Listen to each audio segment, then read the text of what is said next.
ನಮಸ್ತೆ. ಅನ್ಶು ಅಶೋಕ್ ಹೆಗಡೆ. ವಿಷಯ ಇವತ್ತಿನ ವಿಷಯ actually there are 2 simple rules ನಮ್ಮ ಮ್ಯಾರಿಡ್ ಲೈಫ್ ನ ಹ್ಯಾಪಿಯಾಗಿ ಇಟ್ಕೊಳ್ಳಕ್ಕೆ. ಓಕೆ, ಒಂದು ಬಂದ್ಬಿಟ್ಟು ಓಕೆ ಅದನ್ನ ಇಲಾಬ್ರೇಟ್ ಆಮೇಲೆ ಮಾಡೋಣ. ಫಸ್ಟ್ ಒನ್ ಬಂದ್ಬಿಟ್ಟು ಯಾವತ್ತೂ ಓಪನ್ ಅಲ್ಲಿ ಜಗಳ ಆಡಬಾರ್ದು. ಓಕೆ, ಜಗಳ ಆಡೋದೇ ತಪ್ಪು. ಬೈ ಚಾನ್ಸ್ ಮನಸ್ತಾಪಗಳು ಬಂದ್ರೆ ಓಕೆ, ಏನಾದ್ರೂ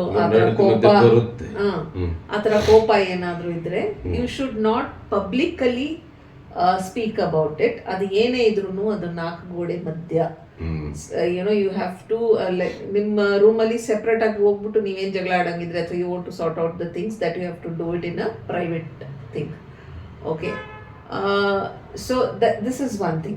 Another thing is when you have to appreciate ಅವ್ರನ್ನ ಹೊಗಳಬೇಕು ಅಂತಂದ್ರೆ that ಅದು ರೂಮ್ ನಲ್ಲಿ 4 ಗೋಡೆ ಮಧ್ಯೆ ಹೊಗಳೋದು ಇಲ್ಲ, ಅದನ್ನ openly publicly appreciate them in front of your friends ಆಗ್ಲಿ, ಫ್ಯಾಮಿಲಿ ಆಗ್ಲಿ, ಮಕ್ಕಳಾಗ್ಲಿ, ಅವ್ರ ಎದುರುಗಡೆನೆ when you appreciate your partner, okay, male female, when you appreciate your partner, it boosts their confidence level. Okay, so first one ಬರೋಣ. First one ಬರೋದು ಅಂತಂದ್ರೆ open ಆಗಿ ಹೇಳ್ತೀನಿ, ಕೇಳಿಸ್ಕೊ. ಗಂಡ ಹೆಂಡತಿ ಮಧ್ಯ ಜಗಳ ಆಗಬಾರ್ದು, ಆಗುತ್ತೆ. ಅವರು ಕೂಡ ಮನುಷ್ಯನೇ, ಮನಸ್ತಾಪಗಳು ಇದ್ದೇ ಇರುತ್ತೆ. ಅದು ಏನು ಅಂತಂದ್ರೆ 4 ಜನರ ಮುಂದೆ ಆಗಬಾರ್ದು. ಈಗ ನೆಂಟರು ಬರ್ತಾರೆ, ಅವ್ರ ಮುಂದಾಗ್ಲಿ ಅಥವಾ ಅಪ್ಪ ಅಮ್ಮನ ಮುಂದಾಗ್ಲಿ, ಈ ಒಂದು ಮಕ್ಕಳ ಮುಂದಾಗ್ಲಿ, ಅದ್ ಮಾಡಿದಾಗ ಏನಾಗುತ್ತೆ, ಅವ್ರ ಕಡೆಗೆ ಆಮೇಲೆ ನಮಗೂ ಕೂಡ ಗೌರವನೇ ಬೇರೆ ತರ ಆಗೋಗ್ಬಿಡುತ್ತೆ. ಅದು ಆಗ್ಬಾರ್ದು. ಏನೇ ಇದ್ರು ಜೊತೆಲಿ ಕೂತ್ಕೊಂಡು ಮಾತಾಡಿ ಅದನ್ನ ಸಾರ್ಟ್ ಔಟ್ ಮಾಡ್ಕೊಳ್ಳಿ. ಪಬ್ಲಿಕ್ ಮುಂದೆ ಅಥವಾ ನಮ್ಮ ಮನೆ ಜನರ ಮುಂದಾಗ್ಲಿ. ಕೆಲವೊಂದ್ಸರಿ ಎಲ್ಲ ಇದು ಸುಮಾರು ಜಗಳಗಳೆಲ್ಲ ನೋಡ್ತೀನಿ, ಗಂಡ ಹೆಂಡತಿ ಜಗಳ ರೋಡಲ್ಲೂ ಕೂಡ ಕೆಲವರು ಕಿತ್ತಾಡ್ತಾರೆ. ಅದು ಆಗ್ಬಾರ್ದು. ಯಾಕೆಂತಂದ್ರೆ ಆ ಪರಸ್ಪರ ಗೌರವ ನಾವು ಎಲ್ಲಿವರೆಗೂ ಕೊಡ್ತೀವೋ ಈ ಗಂಡ ಹೆಂಡತಿ ಸಂಬಂಧ ಅಷ್ಟೇ ಚೆನ್ನಾಗಿರುತ್ತೆ. Yes. And ಏನಂದ್ರೆ if you don't respect your own partner and you expect other people to respect them ಅಂದ್ರೆ ಅದು ಒಂಥರ you are contradicting your own statement ತರ. So if you are not giving ನಿಮ್ಮ ಪಾರ್ಟ್ನರ್ ನೀವು ರೆಸ್ಪೆಕ್ಟ್ ಕೊಡ್ತಾ ಇಲ್ಲ, ನೀವು ಅವ್ರಿಗೆ ಅಪ್ರಿಸಿಯೇಷನ್ ಕೊಡ್ತಾ ಇಲ್ಲ ಅಂತಂದ್ರೆ that is completely opposite way. ನೀವು ಏನೇ ಇದ್ರೂನು you have to ನಿಮ್ದು ಮನಸ್ತಾಪಗಳೇನಿದ್ರೆ ಓಪನ್ಲಿ ಬೇರೆಯವ್ರ ಎದುರುಗಡೆ ಆಗ್ಬಾರ್ದು.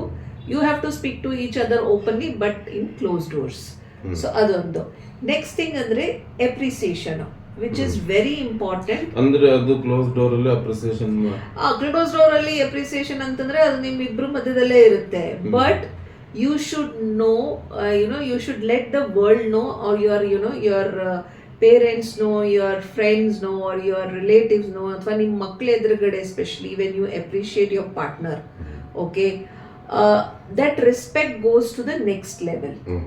ಸೊ ಯಾವಾಗಾದ್ರೂ ನೀವು ಅಪ್ರಿಷಿಯೇಟ್ ಮಾಡಬೇಕು ಅಂತಂತಂದ್ರೆ ಬೇರೆಯವರ ಎದುರುಗಡೆ ಅಪ್ರಿಷಿಯೇಟ್ ಮಾಡಿದಾಗ U C a different kind of a smile and ಆ ಕಾನ್ಫಿಡೆನ್ಸ್ ಲೆವೆಲ್, ಆ ಸ್ಪಾರ್ಕ್ ಇಂದ ಅದು ಒಂಥರ ಬೇರೆ ತರಾನೇ ಇರುತ್ತೆ. ಈಗ ಒಂದು ಸಿಂಪಲ್, ಈಗ ಮಕ್ಕಳ ಮುಂದೆನೆ ಈಗ ಗಂಡ ಹೆಂಡತಿನಾಗ್ಲಿ ಅಥವಾ ಹೆಂಡತಿ ಗಂಡನಾಗ್ಲಿ ಹೊಗಳದಾಗ ಆ ಮಕ್ಕಳಿಗೂ ಕೂಡ ತಮ್ಮ ತಂದೆ ತಾಯಿ ಮೇಲೆ ಒಂದು ಆ ಪ್ರೀತಿ ಮತ್ತೆ ಗೌರವ ಜಾಸ್ತಿ ಆಗುತ್ತೆ. ಆಮೇಲೆ ಇವ್ರು ಈಗ ನಮ್ಮ ಪೇರೆಂಟ್ಸ್ ಮುಂದೆ ಹೊಗಳಿದಾಗ ಅವ್ರಿಗೆ ಏನಿರುತ್ತೆ, ನಮ್ಮ ಮಗ ಸೊಸೆ ಅಥವಾ ನನ್ನ ಮಗಳು ಅಳಿಯ ತುಂಬಾ ಚೆನ್ನಾಗಿದ್ದಾರೆ ಅಂತ ಅವ್ರಿಗೂ ಒಂದು ಖುಷಿ ಇರುತ್ತೆ. ಆಮೇಲೆ ಪಬ್ಲಿಕ್ ನಲ್ಲಾದ್ರು ನೋಡಿ ಇವ್ರೆಷ್ಟು ಒಬ್ರಿಂದ ಒಬ್ರು ಬಿಟ್ಕೊಡಲ್ಲ. ಯಾಕಂದ್ರೆ ಮೂರನೇವರು ಯಾವ ವ್ಯಕ್ತಿನೂ ಕೂಡ ನಮ್ಮ ಒಂದು ಸಂಬಂಧದಲ್ಲಿ ಪ್ರವೇಶ ಮಾಡಕ್ಕೆ ಆಗಲ್ಲ. ಉದಾಹರಣೆ ಏನು ಅಂತಂದ್ರೆ ಏನೋ ಹಚ್ಕೊಡೋದು, ಈ ತರದ್ದು ಅದು ಯಾವುದೂ ಬರೋದಕ್ಕೆ ಸಾಧ್ಯ ಅಲ್ಲ. ಇದು ನಮ್ಮನ್ನ ನಾವು ಸೇಫ್ ಗಾರ್ಡ್ ಏನದು ನಮ್ಮನ್ನ ನಾವು ರಕ್ಷಣೆ ಮಾಡ್ಕೊಂಡಂಗೂ ಆಗತ್ತೆ. ಹಾಗಾಗಿ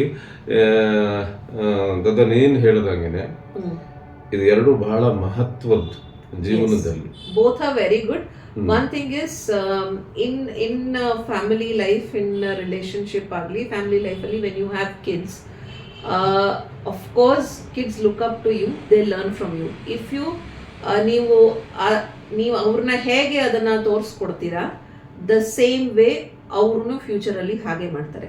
so if you want your kids to have a very good happy married life, you need to show them, ನೀವು ಅದಕ್ಕೆ ಮಾದರಿ ಆಗಬೇಕು.